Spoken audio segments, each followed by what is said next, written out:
네, 하나님의 말씀은 마가복음 15장입니다.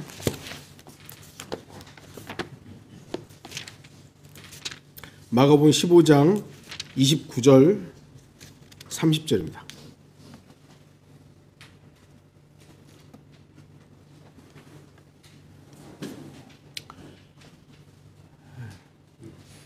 마가복음 15장 29절 30절입니다.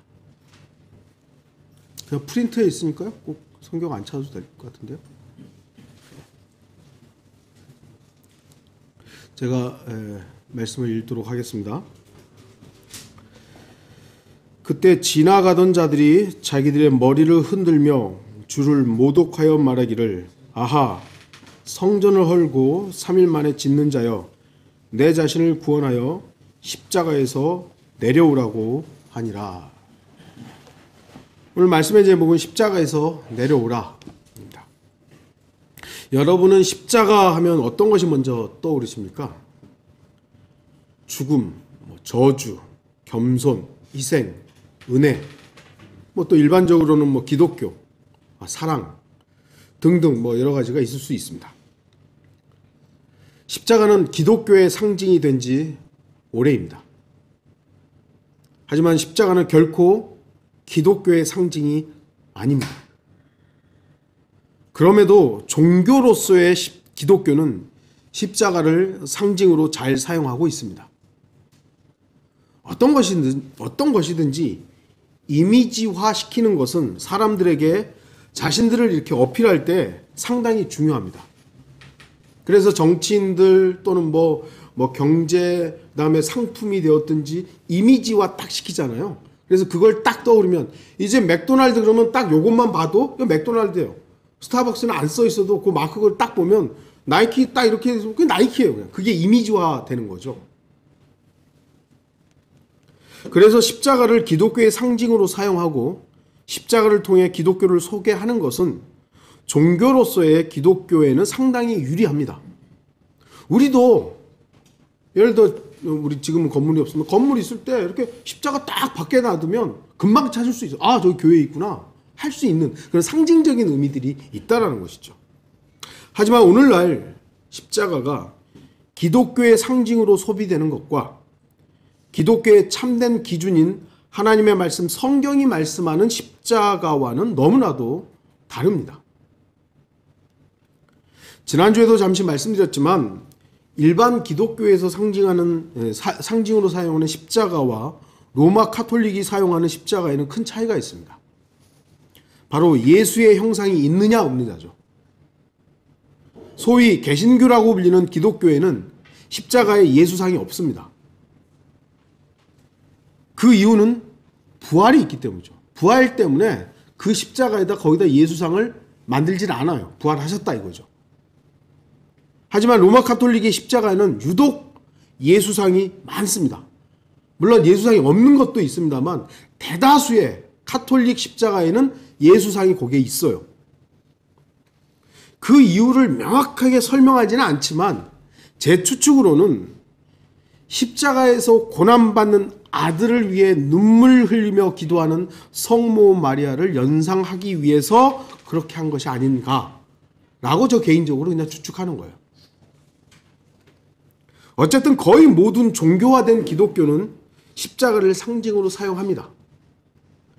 그래서 심지어는 이단이냐 아니냐의 기준 중에 십자가를 사용하느냐 아니냐도 그것도 있어요. 원래는 십자가를 사용하는 게 이단 아닐까요? 근데 이게 이제 바뀌어져 있는 것이죠. 다시 말씀드리지만 십자가는 결코 기독교의 상징이 될 수 없습니다.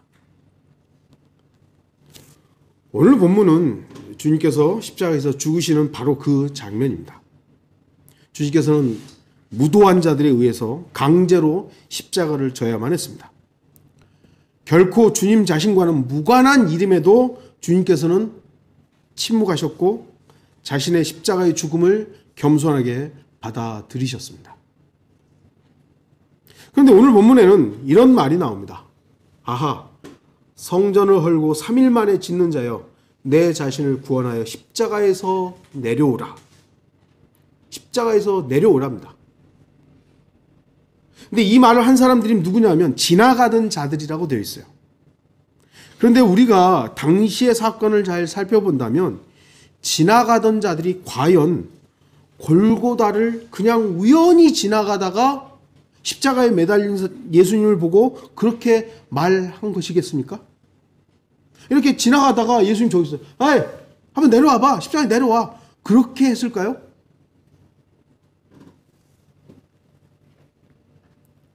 골고다는 그냥 지나쳐갈 수 있는 곳이 아니에요. 이렇게 언덕이기 때문에 반드시 무슨 목적을 가지고 거기 가야 되는 거지 쓱 지나가다가 볼 수 있는 장소가 아니라는 겁니다. 그들은 그냥 스쳐 지나가던 자들이 아닙니다. 그들은 어떤 목적을 가지고 골고다에 왔다가 되어가는 일들을 보고 나서 아 이제 끝났구나 하면서 이제 그 자리를 떠나가던 자들이었던 겁니다.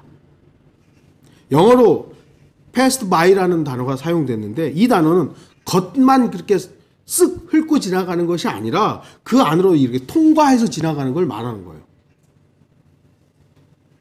그들은 예수님께서 어떤 말씀을 하셨고 어떤 능력을 행하셨는지 어느 정도 알고 있는 사람들이었어요. 그러니까 성전을 헐고 3일 만에 짓는 자여 라는 말을 할 수 있었던 것이죠. 알고 있는 거예요. 예수님에 대해서. 그리고 31절을 보면 선임 제사장들도 서기관들과 더불어 이와 같이 그들 가운데서 조롱하며 말하기를입니다. 그들 가운데서 선임 제사장, 서기관들 이 사람들도 그들 가운데 이 그들은 뭡니까? 아까 말했던 지나가던 사람들이에요. 이 사람들과 함께 말을 하고 있는 거죠. 한 통속이었던 거예요. 그러면서 그들은 말을 하죠. 그가 다른 사람들은 구원하였으나 자기 자신은 구원하지 못하는도다. 그가 이스라엘의 왕이면 지금 그 십자가에서 내려와 보라고 하라. 그러면 우리가 그를 믿으리라. 십자가에 내려와. 그럼 내가 믿을게. 여러분, 과연 예수님께서 십자가에서 내려왔으면 그들이 예수님 믿었을까요? 정말 그렇게 생각하세요? 저는 결코 그들이 예수를 믿지 않았을 것이라고 확신합니다. 왜냐하면 그들이 예수 그리스도를 십자가에 죽이는 그 일은 그들의 눈에 옳은 일이었기 때문이에요. 자기 눈에 옳은 일을 하고 있는 것이기 때문에 만약에 예수님이 이따가도 말씀드리겠습니다. 예수님이 만약에 아이고 안 되겠다 십자가에 내려와야지 하고 딱 내려왔다. 그러면 아마 우르르 달려들어서 다른 방법으로 죽였을 거예요. 그들이 예수님을 십자가에 죽이는 그 일은 그들의 눈에 옳은 일이었기 때문입니다. 이 부분은 조금 이따 다시 다루도록 하겠습니다. 결코 그들은 우연히 그 자리를 지나가던 사람들이 아닙니다. 그들이 주님을 향해 말합니다. 십자가에서 내려오라. 십자가는 원래 내려올 수 있는 곳이 아니죠. 십자가에 달렸다가 내려온다는 것은 죽었다는 걸 의미합니다. 십자가에 달렸다가 내려올 수 있는 방법은 죽음밖에는 없어요. 그래서 역사상 단 한 사람도 십자가에서 죽지 않고 내려온 사람은 없었습니다. 왜 십자가에 달렸겠습니까? 물론 예수님처럼 억울하게 십자가에 달린 사람도 수없이 많았을 겁니다. 내려오는 전설에 의하면 베드로도 거꾸로 십자가에 매달려 죽었다 그러고 많은 순교자들이 십자가에 또 처형된 상황들이 있죠. 그러니까 그들은 정말 억울하게 죽은 것이죠. 하지만 대부분은 십자가에 달린다는 것은 그만한 죄를 지었기 때문입니다. 그래서 십자가는 죽음 이외에는 결코 내려올 수 없는 곳입니다. 하지만 주님은 어때요? 주님은 충분히 내려올 수 있는 분이셨습니다. 얼마든지 그 십자가를 내팽개치고 내려올 수 있는 분이셨어요. 그러나 내려오지 않으셨습니다. 그것이 십자가입니다. 할 수 있는데 아버지의 뜻 때문에 나의 힘, 능력을 제한하는 것이 십자가입니다. 하나님께서는 지금 당장 모든 걸 심판하실 수 있습니다. 안 그렇습니까? 만물을 말씀으로 다 창조하신 그분께서 말씀으로 이 만물을 다 끝장낼 수 있는 분이세요. 하지만 오래 참으심으로 인내하고 계십니다. 우리가 그 뜻을 어떻게 다 알 수 있겠습니까? 그런데 사람들은 뭐 하나님이 계시느니 많으니 왜 하나님은 이렇게 뭐 난리인데 끝장 안 내시느냐 뭐 이렇게 말들 하죠. 할 수 있는데 안 하는 것이 어려운 일입니다. 할 수 있는데 참는 것, 그것이 바로 십자가의 능력입니다. 할 수 없는 일은 할 수 없어요. 할 수 없는 일을 할 수 없는 건 당연하죠. 그런데 할 수 없는 일을 할 수 있다는 것. 나는 할 수 없는데 그 일이 이루어졌어요. 그럼 우리는 어떻게 말하죠? 아, 하나님께서 하셨구나. 하나님께서 해주셨구나. 야, 하나님은 위대하시구나. 그래서 하나님을 높일 수 있어요. 또는 할 수 있는 일을 하는 것. 할 수 있는 일을 해요. 그건 당연하죠. 할 수 있으니까 하는 거잖아요. 그건 내 힘과 내 능력이에요. 내가 할 수 있는 일을 내가 한 거예요. 그건 너무나 당연한 거예요. 그런데 할 수 있는데 안 하는 것. 그게 어려운 겁니다. 내가 할 수 있는 일인데 그걸 내가 충분히 할 수 있는 일인데 아버지의 뜻 때문에 그걸 안 하는 거예요. 죄를 지을 수 있잖아요. 여기 죄 지을 능력이 우리한테 다 있잖아요. 근데 죄를 짓지 않아야 돼요. 쉽습니까? 어려워요. 육신의 정욕대로 사는 것. 그것은 어떻게 보면 지극히 당연하고 자연스러운 일입니다. 내 욕심대로 산다. 그건 내가 할 수 있는 일을 그냥 하는 거예요. 얼마든지 내가 하고 싶은 대로, 내가 살고 싶은 대로 사는 것. 그건 자연스러운 거예요. 그런데 내가 할 수 있는 그 정욕에 관한 욕심들을 제한하는 거예요. 절제하는 거예요. 그거 어려운 겁니다. 그래서 우리는 성령 하나님께 기도로 도움을 청하는 것이죠. 절제할 수 있도록, 제한할 수 있도록 도와주십시오. 그렇게 우리가 나 자신을 하나님의 말씀 앞에 겸손하게 제한하고 절제하면 하나님에게 기쁨을 드릴 수 있습니다. 그러니까 우리가 할 수 없는 일을 하나님께서 하셨다라는 건 하나님께 영광을 돌릴 수 있어요. 근데 내가 버릴 수 있는 내 육신적인 일들과 연관된 것들을 하나님 앞에서 겸손하게 안 했어요. 제한했어요. 그럼 그것은 하나님을 기쁘시게 하는 겁니다. 할 수 있는데 아버지의 뜻을 이루기 위해서 절제하고 자신을 제한하는 것은 하나님의 기쁨이 됩니다. 예수 그리스도는 십자가에서 내려오는 것은 충분히 할 수 있는 일이었습니다. 그러나 주님께서는 그 일을 하지 않았습니다. 왜냐하면 그것이 아버지의 뜻이었기 때문입니다. 자신의 능력을 제한하고 아버지의 뜻을 이루는 것이 아버지의 기쁨입니다. 그래서 아버지 하나님께서는 아들 하나님을 기뻐하신다고 말씀하셨던 것입니다. 마가복음 1장 11절에 그때 하늘에서 한 음성이 나기를 너는 내 사랑하는 아들이요 내 안에서 내가 매우 기뻐하노라. 왜 아버지 하나님이 아들 안에서 매우 기뻐하셨겠어요? 하나님이신 그분이 인간으로 자신을 제한하셨어요. 그리고 제한된 그 삶을 살고 계시는 거예요. 아니 충분히 신으로서 하나님으로 살 수 있는 그것을 인성으로서 살아가는 그 모습을 아버지가 보고 기뻐하시는 거예요. 아, 내 뜻대로 살려고 하는구나. 겟세마네에서 기도하고 계실 때 폭도들이 왔죠. 주님은 일순간에 쓸어버릴 수 있었습니다. 마태복음 26장 53절 너는 내가 지금이라도 나의 아버지께 간구하여 나에게 12군단이 넘는 천사들을 즉시 보내달라고 할 수 없는 줄로 생각하느냐? 즉시 쓸어버릴 수 있었지만 안 하셨어요. 능력이 있었는데, 또한 빌라도와 종교 지도자들의 법정에서도 얼마든지 그들을 일거에 쓸어버릴 수 있었어요. 근데 안 하셨어요. 여러분들 예수님 침뱉음 받았죠? 뺨 맞았죠? 아우 우리 같으면 어떻게 그냥 가만히 있겠어요? 근데 안 하셨어요. 안 하셨다니까요. 더구나 십자가를 짊어지고 가시는 그 길에서도 인성으로 생각을 해보세요. 인간으로 생각해보면 그 일은 치욕이고요. 너무 어려운 일이고 너무 힘든 일이에요. 근데 신성을 생각하면 그거 얼마나 쉬운 일이에요. 그거 안 해도 되는 일이에요. 그런데 예수님은 자신을 제한하신 거예요. 절제하신 거예요. 인성으로만 그 일을 하신 겁니다. 그래야 저와 여러분을 구원할 수 있는 구원자가 되시니까요. 십자가에 매달렸을 때 못질을 당한다고 생각해보세요. 그 진짜 어마어마한 아픔 아니겠습니까?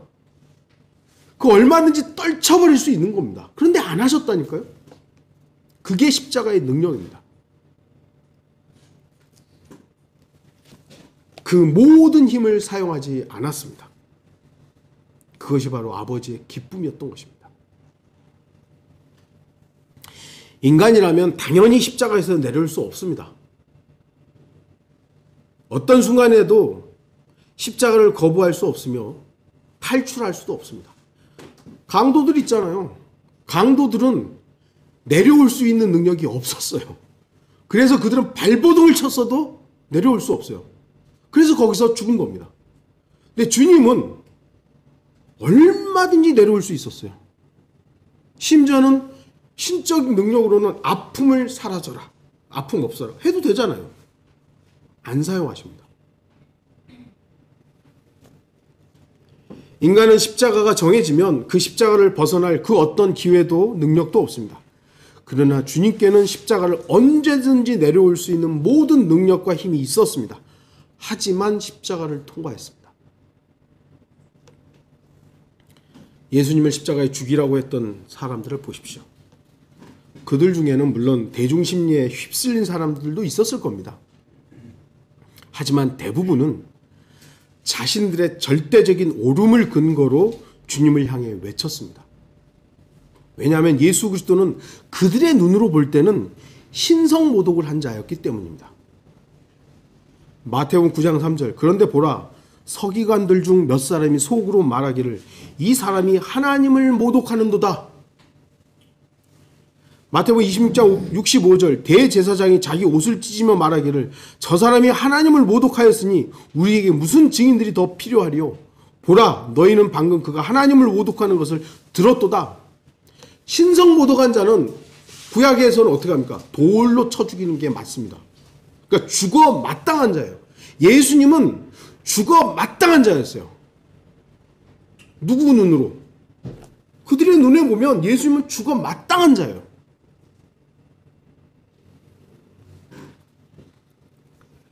그들의 눈과 그들의 오름에 근거하면 예수님은 십자가에서 죽는 것이 마땅하고 당연했습니다. 지금 우리들이야 이미 신약 성경을 알고 있기 때문에 당시 종교 지도자들을 판단하고 저 사람들이 잘못했다고 말할 수 있지만 우리가 당시 그 자리에 있었다면 어떠했을까요? 저와 여러분이 만약 거기 있었다면 어떻게 했을까요? 저는 끔찍한 생각입니다. 어쩌면 이 시대에 성경대로 믿는 사람들이 바로 그 종교 지도자들의 자리에 있지 않았겠는가 하는 것입니다. 성경대로 한다. 유대교 종교 지도자들도요. 성경대로 한 겁니다. 신성 모독을 한 하나님을 모독한 자는요. 죽어 마땅한 거예요. 그래서 그들은 성경대로 한 거예요. 하지만 그들은 자신들이 보고 싶고 듣고 싶은 것만 보고 들었던 겁니다. 그래서 그렇게 되었던 것입니다. 왜냐하면 구약 성경에는 특히 예언서에는 메시아의 고난과 죽음이 분명히 제시되어 있어요. 메시아로 온 그 분은 고난을 당해야 되고 심지어는 죽어야 된다는 구절들까지 예언적으로 되어 있습니다. 그런데 이 종교 지도자들은 그 부분들을 간과한 거예요. 왕으로 오는 것만 본 거죠. 권력을 가지고 대단하게 짠짜자자잔 하고 나타나서 로마 제국을 멸망시켜야 되는 그 예수로만 본 거예요. 그러니까 다른 게 안 보이죠. 그러니까 자기 옳음으로만 본 거예요. 선택적 진리, 선택적 옳음으로만 본 겁니다. 그래서 만약 주님께서 십자가를 거부하고 내려오셨다면 어떻게 되었겠습니까? 그들은 얼마든지 다른 방법으로 주님을 죽였을 것입니다. 인간들이 자기 옳음을 실행하는 방법들을 한번 보십시오. 다른 것은 안 보입니다. 자기가 생각하는 대로만 해야 돼요. 자기가 주장하는 대로만 해야 되는 겁니다. 다른 게 안 보여요. 오로지 자기 눈에 옳은 것만 보입니다. 그래서 다른 사람들에게 강압적이 됩니다. 폭력적이 됩니다. 나의 옳음을 주장하고 설파하기 위해서 그렇게 되는 겁니다. 내가 옳기 때문에 너도 이렇게 해야 돼가 되는 거죠.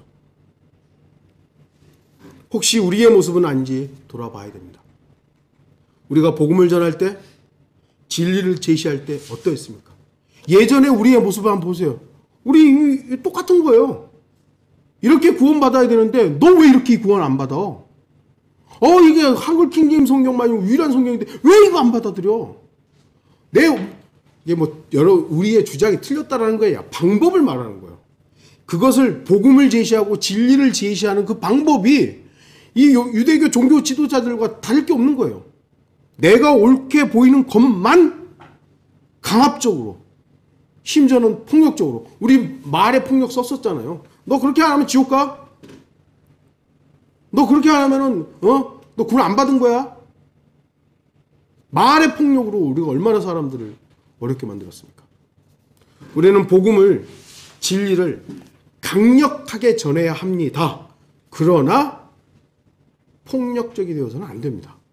강압적이 되어서는 안 됩니다. 복음은 강력한 능력이 있습니다. 그렇죠? 하지만 복음은 폭력적이거나 강압적이지 않습니다. 그래야 되는데 역사적으로 보면 로마 카톨릭은 십자군 전쟁부터 시작해가지고 그냥 폭력적으로 복음을 전했죠. 심지어는 개신교라고 하는 개신교도들도 카톨릭이라는 이유로 사람들을 죽이기도 하고 이슬람이라는 이유만으로 죽이기도 했어요. 그 역사적으로 남아있는 거니까. 개신교도들도 그렇게 죽였어요. 침례 교도들 가운데서도 나와 다르다고 죽이기도 했습니다. 근데 과연 복음이 그랬냐 이거예요. 예수 그리스도의 설교 강력했습니다. 아까 우리가 좀 회칠한 무덤아 화가 있을지어다 아주 강력하셨죠. 하지만 강압적이거나 폭력적이지는 않았습니다. 그들이 받아들이지 않으면 다른 데로 옮겨가시는 거예요. 복음을 전하고 고쳐줬는데 이들이 안 받아들여요. 그럼 다른 데로 가는 거예요. 그러나 주님의 반대편에 있었던 종교 지도자들은 강력한 것이 아니라 강압적이고 사실을 왜곡했습니다. 마태복음 28장 12절 14절 보시면 그들이 장로들과 함께 모여 의논하고 경비병들에게 많은 돈을 주며 말하기를 너희는 그의 제자들이 밤에 와서 우리가 자는 동안 그를 훔쳐갔다 말하라. 만일 이 말이 총독의 귀에 들어가면 우리가 그를 설득하여 너희는 안전하게 하리라. 속임수죠. 사실을 사실 그대로 말하는 것이 아니라 돈을 줘서 사람들을 회유하는 거예요. 속이는 거예요. 거짓말이죠. 사도행전 4장 17절과 21절 보시면 그러나 더 이상 백성 가운데 확산되지 못하게 그들을 엄히 위협하여 이후로는 아무에게도 이 이름으로 말하지 못하게 하자. 예수의 이름으로 말하지 못하게 하자. 이거죠. 그러나 그들은 백성 때문에 사도들을 처벌할 방도를 찾지 못하여 한 번 더 위협한 후에 그들을 놓아 주었으니 이는 모든 사람들이 그 일어난 일로 인하여 하나님께 영광을 돌리기 때문이라. 하나님의 말씀은 항상 강력합니다. 하지만 억지스럽지 않고 협박할 이유도 없습니다. 구원 안 받으면 지옥이다라는 건 사실이기 때문에 제시하는 거예요. 이슬람은 어떻습니까? 코란이냐 칼이나 딱 들고 와서 너 코란 안 받아들면 죽인다? 위협이잖아요. 협박이죠. 성경적 복음은 그와 같습니다. 받아들이십시오. 당신 안 믿으면 구원받지 못하면 지옥입니다. 안 받아들여. 아, 그러세요? 그럼 다른 데로 가야 되는 거지. 너 받아들여 안 받아들여? 멱살 잡고 그랬습니까? 잘못된 혹여 그런 방식으로 복음을 전했다면 그 사람이 잘못된 방식을 한 것이지 성경적인 복음 전파는 그렇지 않았다는 것이죠.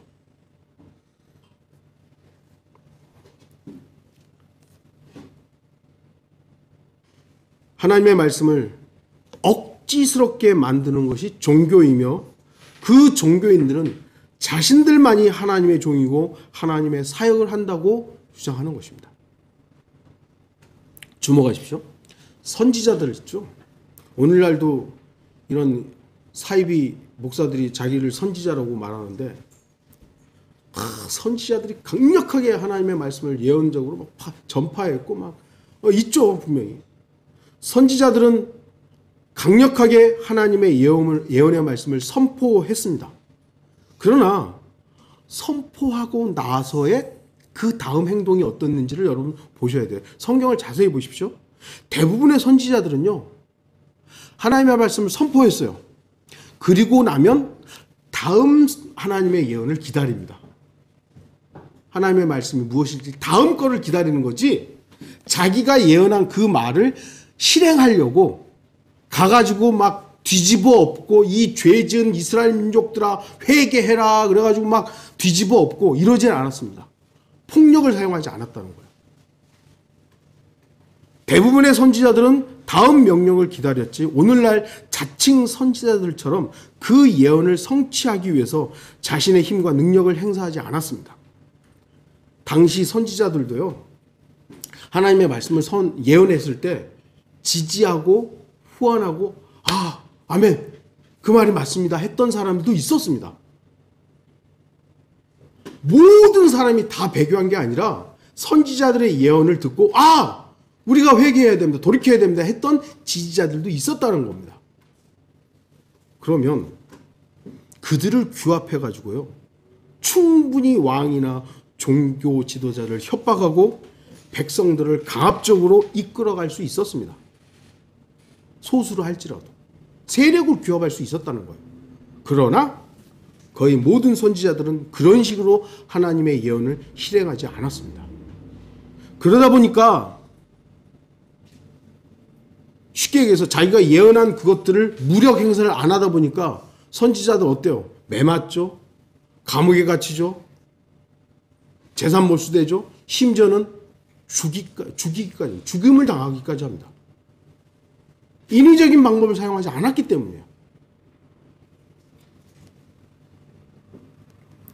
자칭 선지자들은 다른 사람들에게는 십자가를 지게 하지만 자신들은 절대로 십자가를 지지 않습니다. 뒤에서 조종할 뿐이죠. 왜냐하면 십자가는 자기 능력과 힘을 제한하고 절제해야 하기 때문이에요. 자기가 할 수 있는 일들을 아버지의 뜻 때문에 제한해야 하기 때문에 이 사기꾼들은 그 꼴은 못 보거든요. 자기가 해야 되거든요. 그 일을. 자기 능력들을 다 해서 사람들을 끌어모으고 돈을 벌어야 되기 때문에 십자가를 질 수가 없는 겁니다. 그런 자들은 그렇게 하는 것이 불가능합니다. 왜 그렇습니까? 자기 눈에 옳은 것이 선이고 하나님의 일이기 때문입니다. 신명기 12장 8절, 우리가 오늘 여기에서 각자 자기 눈에 옳게 여기는 대로 행하는 그 모든 것들을 따라 너희가 거기서는 행하지 말지니라. 여기서는 우리가 자기 눈에 좋을 대로 행했지만 저기 가서는, 가나안 땅에 가서는 절대로 그렇게 하지 말아라. 우리가 옳은 대로 행하지 말아라, 이거거죠. 잠언 말씀은 뭐라고 합니까? 잠언 16장 25절, 사람에게 옳게 보이는 길이 있으나 그 끝은 죽음의 길들이니라. 주의하십시오. 제가 옳게 여기는 대부분은 죽음과 연관이 있습니다. 왜냐하면 저와 우리는 대부분 육신적이기 때문입니다. 혹시 여기 있는 분들 중에 나는 영적인데, 나는 그래도 대부분 영적인데, 그렇게 말할 수 있는 분이 혹시 계실지는 모르지만 저는 대부분 육신적입니다. 오히려 영적일 때가 시간적으로 이렇게 24시간으로 따져본다면 영적일 때가 훨씬 더 적어요. 제가 언젠가도 말씀드렸습니다만 프로야구 있죠? 3할이 넘는 타자면 대단히 잘하는 타자라고 했죠. 선수라고 했죠. 대부분이 2할을 좀 넘깁니다. 2할 뭐 중반 아니면 후반. 대부분이 그래요. 그러니까 3할을 넘는다. 이 사람은 돈 많이 버는 타자예요. 대부분이 2할 뭐 5푼, 뭐 6푼, 7푼, 뭐 9푼, 뭐 요런 때죠.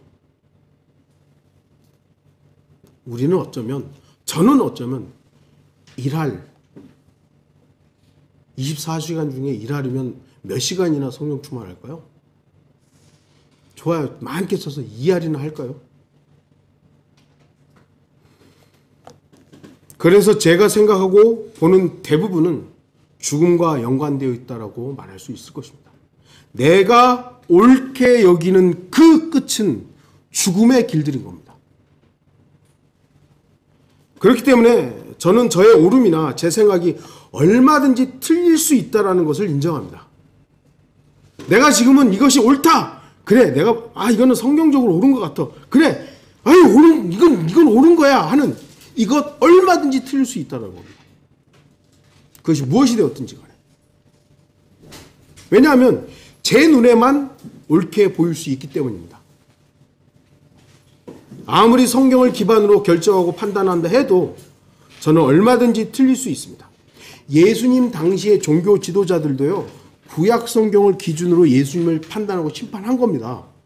구약 성경의 기준으로 봤을 때 예수님은 신성모독한 자였어요. 그래서 죽어 마땅해. 우리도 어떤 의미에서는 우리가 성경으로 기준했더니 전 틀린 거야.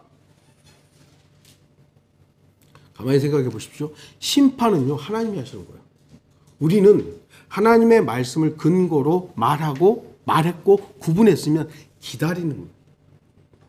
선지자들이 했던 것처럼요. 우리는 하나님의 말씀을 근거로 저 사람이 이렇다 저렇다 성경적으로 봤을 때 그렇다. 그러면 그것이 하나님의 말씀에 보합하다면 내가 심판하고 내가 정죄할 것이 아니라 기다리면 돼요. 왜요? 그럼 그걸 이루는 분은 하나님이시니까요. 근데 우리는 너무 성급하게 내가 판단하는 거예요. 그리고 정죄하죠. 저건 악이야. 그건 혹시 나의 옳음은 아닌가? 내 눈에 옳은 건 아닌가? 나의 옳음이 곧 주님의 옳음이나 선은 아닙니다. 주님을 나의 기준에 맞추지 말고 나를 주님의 기준에 맞춰야 됩니다. 그렇기 때문에 십자가에서 내려오면 안 되죠. 결론을 좀 맺겠습니다. 예수님 당시의 사람들은 예수님께 소리쳤습니다. 십자가에서 내려오라. 그런데 주님께서는 제자들에게 오히려 십자가를 지라고 말씀하셨습니다. 마태복음 10장 38절 또 자기 십자가를 지지 않고 나를 따르는 자도 나에게 합당치 아니하니라. 마태복음 16장 24절 그때 예수께서 제자들에게 말씀하시기를 누구든지 나를 따라오려거든 자기를 부인하고 자기 십자가를 지고 나를 따르라. 사람들은 십자가를 지지 말라고 외칩니다. 뭐하러 십자가 지냐고. 이렇게 살기 좋은 세상에서 네 능력껏 살라고. 네가 하고 싶은 대로 살라고. 네 능력을 마음껏 펼치라고. 그런데 주님께서는 십자가를 지라고 말씀합니다. 여러분 어떻게 하시겠습니까? 만약 우리가 예수님 당시처럼 예수님이 지셨던 그런 종류의 십자가를 져야 한다면 우리는 결코 십자가에서 내려올 수 없습니다. 반드시 죽어야 됩니다. 하지만 지금은 십자가를 선택할 수 있습니다. 십자가를 질 수도 있고 십자가를 거부할 수도 있습니다. 왜냐하면 주님께서는 그 선택권을 우리에게 주셨기 때문입니다. 어떤 면에서는 우리에게는 십자가를 지느냐 마느냐 그 십자가를 거부할 능력과 힘이 우리에게는 있습니다. 십자가를 지지 않을 선택권과 또는 힘이 있다는 겁니다. 반대로 충분히 십자가를 거부하고 외면할 수도 있지만 십자가를 지고 주님을 따를 수도 있습니다. 이것은 그 누구도 강제적으로 할 수 없습니다. 예수님 당시의 십자가는 예수님은 강제적으로 지셔야만 했고 또 강도들도 뭐 그거 지고 싶었겠습니까? 자기가 저질른 죄 때문에 강제적으로 져야 되는 것이었지만 지금 우리가 주님께서 우리에게 십자가를 자기 십자가를 지라고 하신 이 십자가는 거부할 수도 질 수도 있습니다. 하나님께서는 우리에게 자유의지를 주셨고 선택권을 저와 여러분에게 주셨습니다.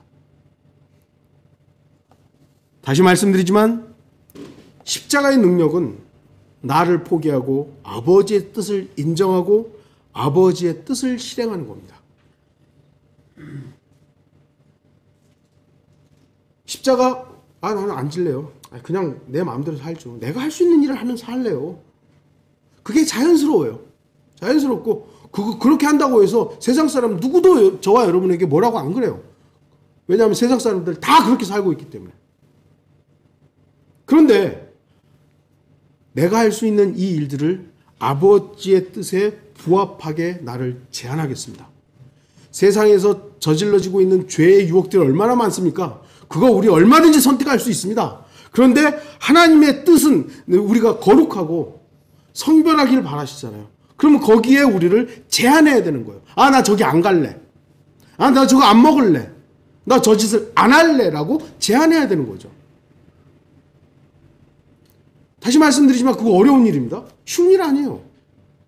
그렇기 때문에 하나님께서 기뻐하시는 겁니다. 우리가 그렇게 십자가를 선택하고 그 십자가에서 내려오지 않고 나를 제한해서 아버지의 뜻을 이루는 그 일을 하나님이 기뻐하신다는 것입니다. 아버지의 뜻을 이루기 위해 나를 포기하고 주님을 선택하는 저와 모든 성도들이 되기를 바랍니다. 다 같이 기도하시겠습니다.